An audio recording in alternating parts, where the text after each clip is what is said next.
হযরত ইব্রাহিম আলাইহিস সালাতু ওয়াস সালাম তিনি তাওহীদের কথা বলেছিলেন, আল্লাহর দ্বীনের কথা বলেছিলেন, কিন্তু নমরুদ তার কথা শুনে নাই, তার বিরুদ্ধাচরণ করেছে। বিরুদ্ধাচরণ শুধু করে নাই, ইব্রাহিম আলাইহিস সালাতু ওয়াস সালামকে এই নমরুদ অগ্নিকুণ্ডে প্রজ্বলিত আগুনের মধ্যে তাকে নিক্ষেপ করেছিল। এটা তিনি ভেবেছিলেন যে মনে হয় ইব্রাহিমকে আগুনে দিলেই এই দিনটা নষ্ট হয়ে যাবে, আল্লাহর দ্বীনের তাওহীদের বাণী বন্ধ হয়ে যাবে। কিন্তু নমরুদ ভুলে গিয়েছিল যেই আল্লাহ এই আগুনটাকে সৃষ্টি করেছেন, সেই আগুন আল্লাহর কথা ছাড়া অন্য কারো কথা শুনতে পারে না। চিল্লায় বলেন ঠিক কিনা? ইব্রাহিম আলাইহিস সালাতু ওয়াস সালামকে অগ্নিকাণ্ডে নিক্ষেপ করা হলো। কোরআনে বিস্তর বর্ণনা আল্লাহ দিয়ে দিয়েছেন। ইব্রাহিম পয়গম্বর যখন ওই অগ্নিকুণ্ডতে পড়লেন, তিনি আল্লাহর কাছে সাহায্য চাইলেন। ফেরেশতারা প্রথমে আসলো। এবার খেয়াল করেন, শিক্ষা আপনাকে বাসায় নিয়ে যেতে হবে প্রিয় ভাইয়েরা। আলোচনার সময় সংক্ষেপ, ঘড়ি ধরে কথা বলবো, বাড়িতে নিয়ে যেতে হবে প্রিয় ভাইয়েরা। আল্লাহ পাক আল্লাহর হাবিব আল্লাহর খলিল ইব্রাহিম পয়গম্বরকে অগ্নিকুণ্ডে নমরুদ ফেললেন। আল্লাহ বললেন, নবী হে ইব্রাহিম খলিলুল্লাহ, আমি তোমার রব হিসেবে আমি আল্লাহ দেখছি তোমার উপর যেই জুলুম নির্যাতন নমরুদ করছে। ইব্রাহিম ফেরেশতাদেরকে আল্লাহ পাঠালেন, ইব্রাহিম পয়গম্বরকে গিয়ে অফার করা হলো, ওহে নবী পয়গম্বর ইব্রাহিম জাতির পিতা। জাতির পিতার নাম জানেন আপনারা? সবাই জানেননি জাতির পিতার নামটা? সবাই একটু বলেন, তার নাম কি? মিল্লাতা আবিকুম ইব্রাহিম হুয়া সাম্মাকুমুল মুসলিমিন। আল্লাহ ঘোষণা করলেন, মিল্লাতা আবিকুম ইব্রাহিম হুয়া সাম্মাকুমুল মুসলিমিন, তোমাদের মুসলিম মিল্লাতের পিতা হলো জাতির পিতা ইব্রাহিম। চিল্লা বলেন ঠিক কিনা? লিল্লাহে তাকবীর। তাহলে প্রিয় ভাইরা, একটু উত্তর দেয়া যাবে আমার সাথে? আপনাদের দিতে পারবেন কারা কারা? একটু হাত উঁচু করেন তো, আল্লাহ কবুল করেন, পড়েন আমিন। যুবক ভাইরা যারা আছেন উত্তর দিতে পারবেন তো ইনশাআল্লাহ? আল্লাহ আমাদের সবাইকে কবুল করেন, পড়েন আমিন। তাহলে উত্তর দেন, এই কিতাবটার নাম কি? আরো আস্তে বলেন, এই কিতাবটার নাম কি? এই কিতাবটা নাজিল করেছেন কে? জোরে বলেন কে? তাহলে প্রিয় ভাইরা বুঝে থাকলে এবার বলেন, আকাশের মালিক কে?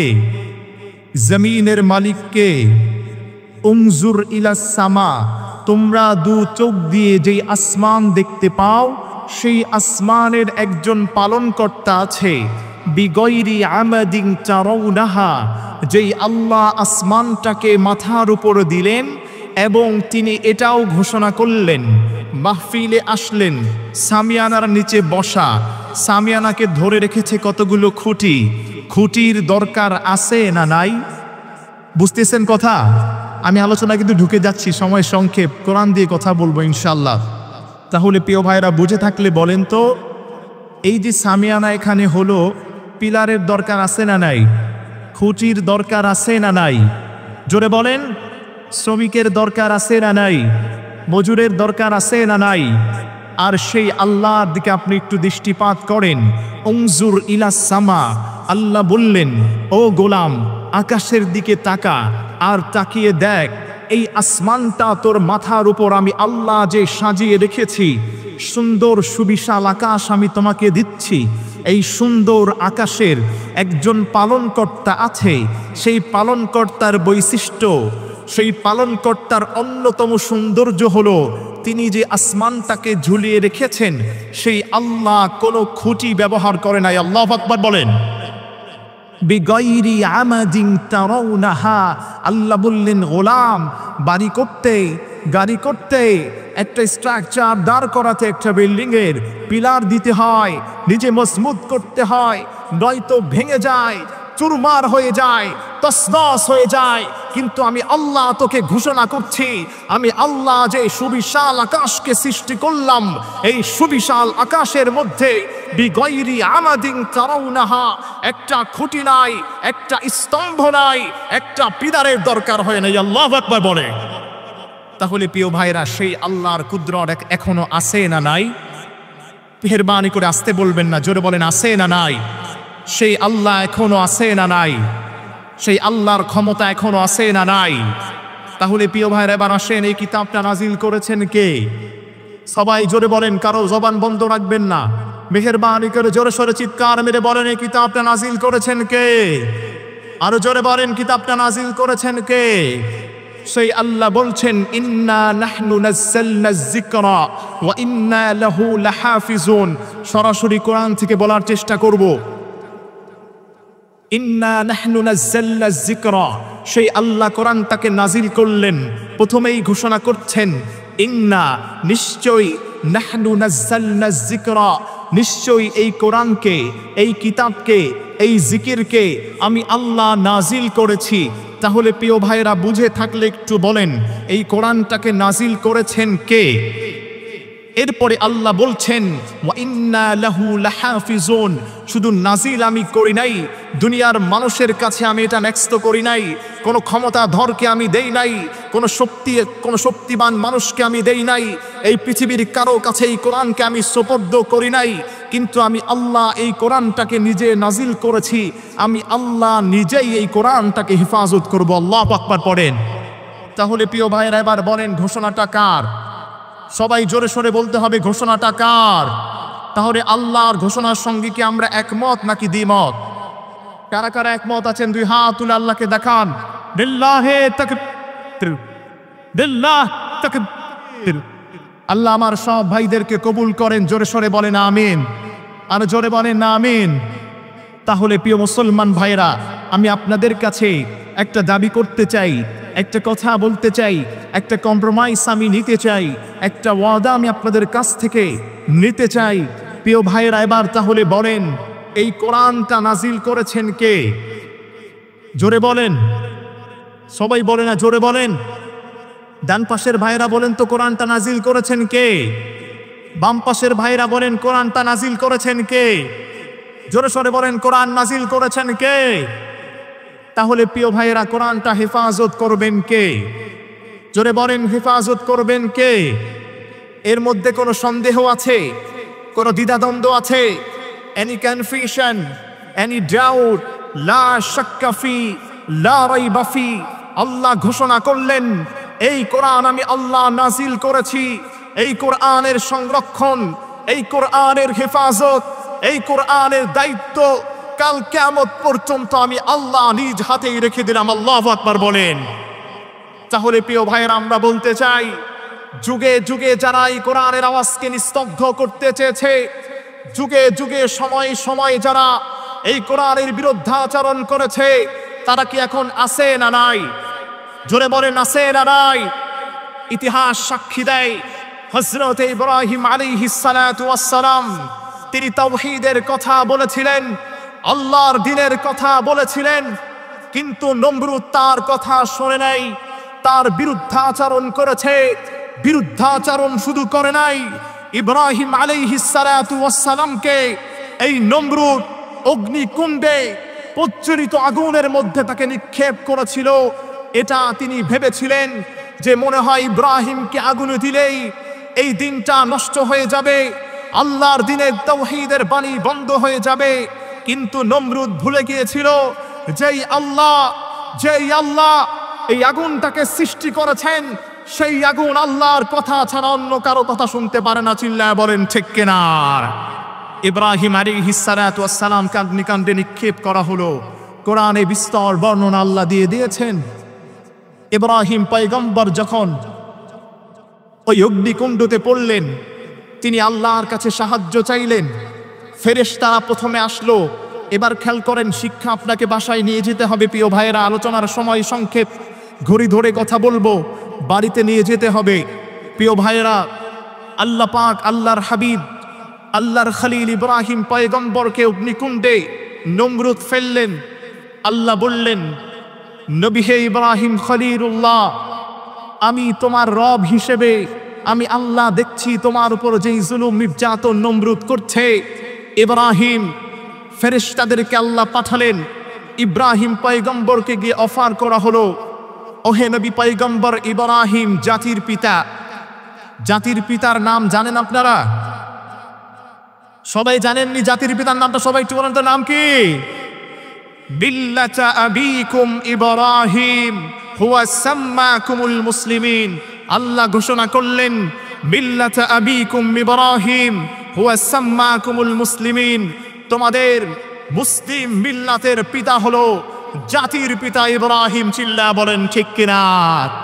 কিন্তু আমরা ইতিমধ্যেই শুনতে পেয়েছি বিগত 17 বছর মাইকের আওয়াজে কান গরম হয়ে গিয়েছে, বিভিন্ন দিবসে এলাকায় থাকা যায় না, সবাই শুধু ঘোষণা দেয় জাতির পিতা ওই ভদ্রলোক। আছে না নাই? আরো জোরে বলেন আছে না নাই? তাহলে আপনাদের আওয়াজ কম কেন? আপনারা কি ভয় পাচ্ছেন? ওই সময় এখন আর নাই, দাবার গুটি পাল্টে গেছে, আগের সময় আর এখন নাই। চিল্লা বলেন ঠিক কিনা? তাহলে প্রিয় ভাইরা, জাতির পিতার নাম কি? আরে সবাই প্র্যাকটিস করেন, জোরে বলেন জাতির পিতার নাম কি? জাতির পিতার নাম ইব্রাহিম। এজন্যই তো কবি বলেছিলেন জাতির পিতা ইব্রাহিম বঙ্গবন্ধু ঘোড়ার ডিম। চিল্লা কোন ঠিক কিনা? হায় হায়, যারাই বাঁচি না ঘোষণা দেয় বঙ্গবন্ধু জাতির পিতা। মসজিদে এসে ইমাম সাহেব বলেন বঙ্গবন্ধুর জন্য দোয়া করবেন, শেখ মুজিবুর রহমান সাহেব ইন্তেকাল করেছেন, তার জন্য একটু দোয়া করেন। ইমাম সাহেব দোয়া করেন, বঙ্গবন্ধু শেখ মুজিবুর রহমান সাহেবকে আল্লাহ মাফ করে দেন। তিনি দোয়া করলেন, হুট করে পাতি নেতা, এলাকায় যাকে মানুষ গণাই ধরে না, পাতি নেতা এলাকায় যাকে মানুষ গণাই ধরে না, ওই পাতি নেতা ইমাম সাহেবকে শর্ত দেয়, ইমাম সাহেব আপনি কি বললেন? জাতির পিতা তার নামে যোগ করেন, নাইলে চাকরি থাকবে না। এমন আছে না নাই? আরো জোরে বলেন আছে না নাই? তাহলে আজকে কোরআনবাড়ির মুসলমানেরা আল্লাহকে সাক্ষী রেখে আল্লাহর কোরআনের স্পষ্ট বর্ণনা অনুযায়ী, হাদিসের ভাষ্য অনুযায়ী আমাদেরকে এই স্বীকারোক্তি দিতে হবে, আমরা যে যে অবস্থায় যে সেক্টরে আছি, প্রত্যেকটা মুসলমানের দায়িত্ব হলো জাতির পিতা আগে যেভাবেই শুনেছেন আমাদের ভবিষ্যৎ প্রজন্মকে অন্ধ করার জন্যে, অন্ধ ভবিষ্যৎ প্রজন্মকে বানানোর জন্যে জাতির পিতা নাম ঢুকিয়ে দিয়ে মুসলমানদের জাতির পিতাকে আলাদা করার ষড়যন্ত্র করা হয়েছিল। চিল্লা বলেন ঠিক কিনা? কিন্তু সময়ের ব্যবধানে মুসলমানেরা এখন সচেতন হয়েছে, জাতির পিতা হলো ইব্রাহিম খলিলুল্লাহ। চিল্লা বলেন ঠিক কিনা? এজন্য আবারও বলছি, আবারও রিপিট করছি, আবারও ঘোষণা করছি, জাতির পিতা ইব্রাহিম বঙ্গবন্ধু ঘোড়ার ডিম। চিল্লা কোন ঠিক কিনা? আল্লাহ আমাদের সবাইকে জাতির পিতা চেনার তৌফিক দান করেন, পড়েন আমিন।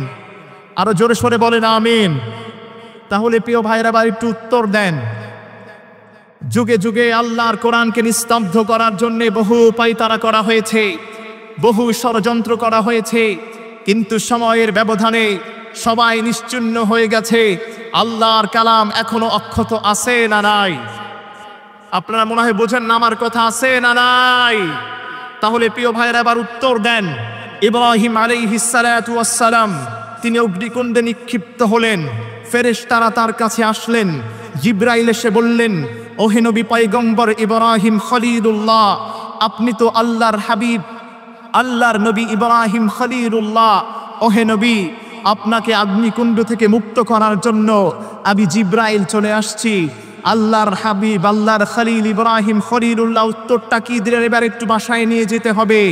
আল্লাহর খলিল ইব্রাহিম খলিলুল্লাহ উত্তর দিলেন, ও ফেরেশতা জিবরাইল, তুমি আমাকে দেখেছো, যে আল্লাহ আমাকে সৃষ্টি করেছেন সেই আল্লাহ কি আমাকে দেখে নাই? আল্লাহু আকবার বলেন।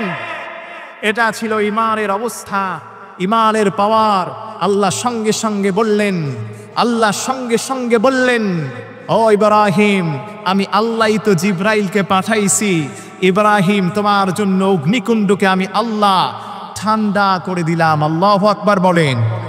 আরো জোরে সোরে চিৎকার মেরে বলেন আল্লাহু আকবার। তাহলে প্রিয় ভাইরা আবার একটু উত্তর দেন। ইব্রাহিম আলাইহিস সালাতু ওয়াস সালামের যুগে নমরুদ ছিল, আল্লাহর কালামকে দুনিয়া থেকে নিশ্চিহ্ন করতে চেয়েছে, তাওহীদের বাণীকে দুনিয়া থেকে উৎখাত করবার স্বপ্ন দেখেছে, সেই স্বপ্ন বাস্তবায়ন হয় নাই। আল্লাহ সময়ের ব্যবধানে নমরুদকে নিশ্চিহ্ন করে দিয়েছে। একইভাবে হযরতে মুসা আলাইহিস সালাতু ওয়াস সালামকে আল্লাহ রাব্বুল আলামিন দুনিয়াতে পাঠিয়েছিলেন ফেরাউনের কাছে। ফেরাউনকে সতর্ক করেছিলেন, ফেরাউন কথা শোনে নাই। ফেরাউন আল্লাহর বিরুদ্ধে গিয়েছে, মুসা পয়গম্বরকে অনেক জ্বালিয়েছে, কষ্ট দিয়েছে। মুসা পয়গম্বরের নাম যুগ যুগান্তরে, শুধু নয় কিয়ামত পর্যন্ত মুসা পয়গম্বরের নাম থাকবে। ফেরাউনের নামের কোনো অংশ নাই।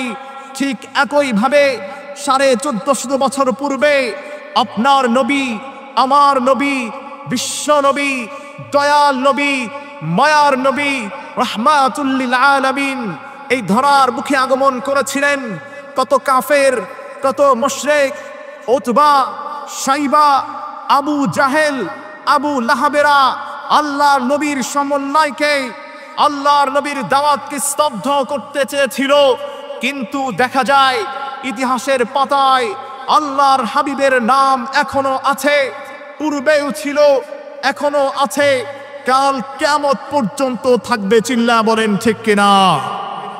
তাহলে প্রিয় ভাইরা, এই সময়ের ব্যবধানে যারাই কোরআনের বিরুদ্ধে গিয়েছে তারা নাস্তানাবদ হয়ে গিয়েছে।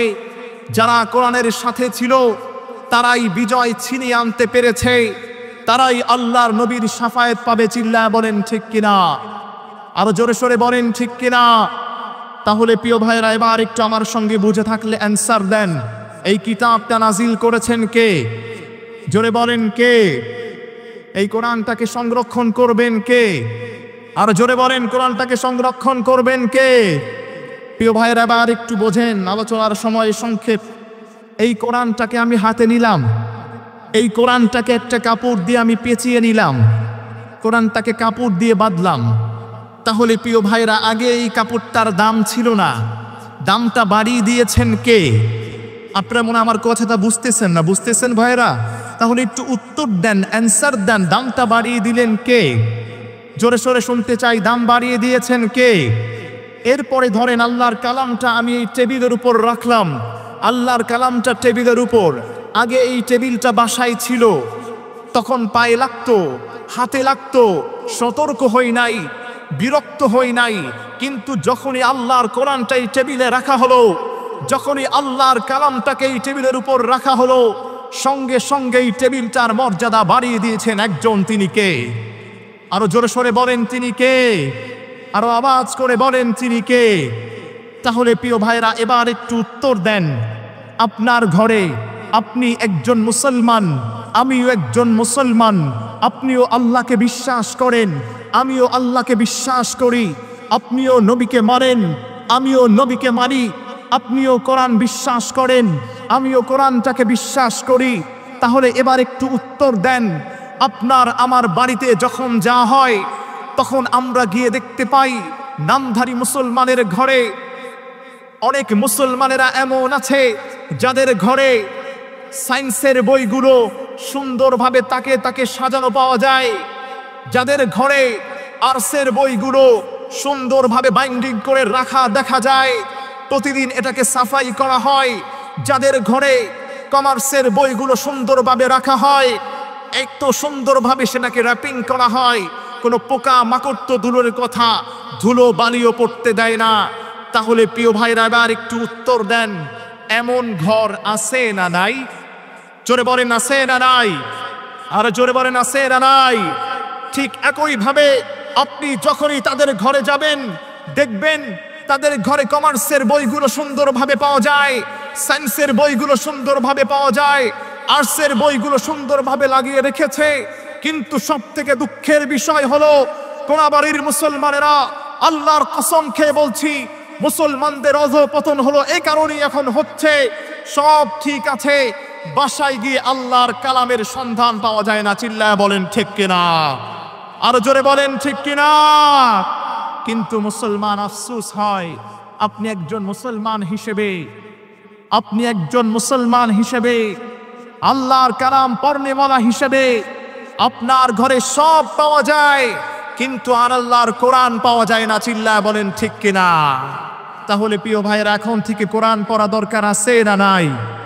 আরো জোরে সোরে বলেন আছে না নাই? মুসলমানেরা আমার দিকে তাকান, আছে না নাই?